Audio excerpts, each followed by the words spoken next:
If you are waiting for the day that you finally stop missing him, if you are hoping that closure or an apology is going to set you free, or if you're waiting to feel 100% certain that leaving was the right decision, then this video is for you and it's going to completely change the way that you think about and approach the healing process. The reason so many women stay stuck after a breakup isn't because healing is impossible or because they're bad at it, it's because they have been chasing the wrong goals without knowing it. They have unknowingly made somebody else the center of their healing. And when those things become your goal, you can spend months or even years pouring your energy into things that aren't getting you any closer to where you actually want to go. The truth is that healing has a completely different destination. It is about coming back to yourself, staying with yourself, and learning to trust yourself again. So in this video, I'm going to walk you through those 3 stages of what healing actually is, so you'll know exactly what deserves your energy and what doesn't.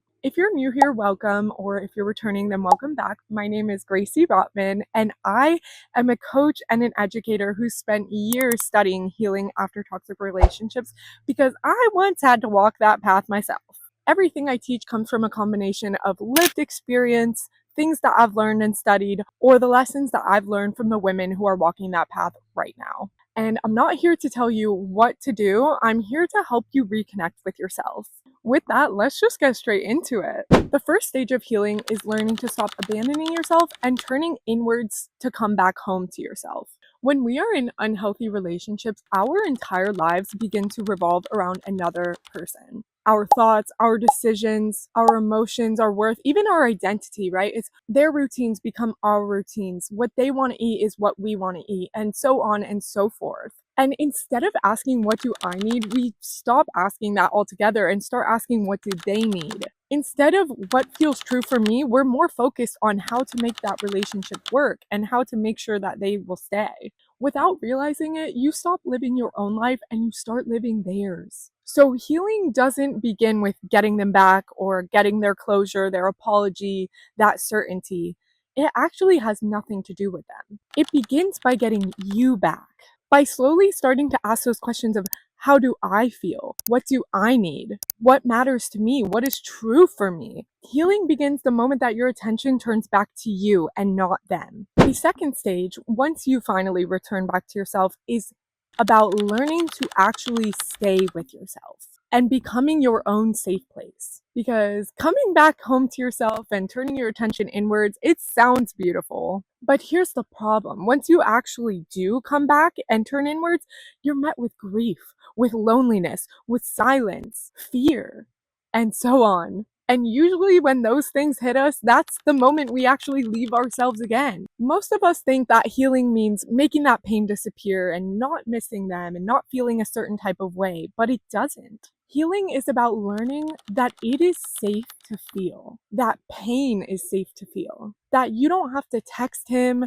distract yourself, drink, scroll, run back to him just because something hurts. The goal is not to stop hurting. The goal is to stop abandoning ourselves every time that we do hurt.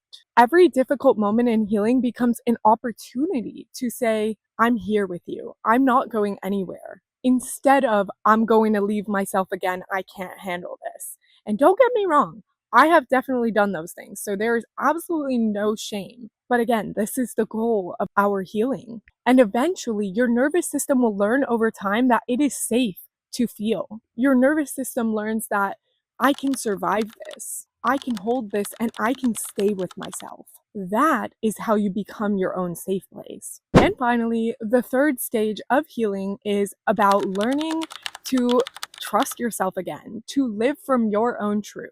Something beautiful happens after you've spent enough time coming back and staying. You stop needing to explain really anything to anyone else. Whether you made the right decision, whether you're okay, whether you're lovable, whether you're enough. Your intuition slowly starts getting louder. It comes back online. And over time, your self-trust returns. You begin organizing your life around your own values instead of somebody else's approval. Eventually, you don't just leave one relationship. You become someone who no longer abandons herself for anything. Someone who can feel pain without betraying herself. Someone who trusts herself enough to live a beautiful life. So no, healing is not about closure. It's not about his apology. It isn't about finally getting over him, never missing him again, getting into another relationship, or becoming some perfect version of yourself in the future. Healing is much simpler. Not easy, but simpler.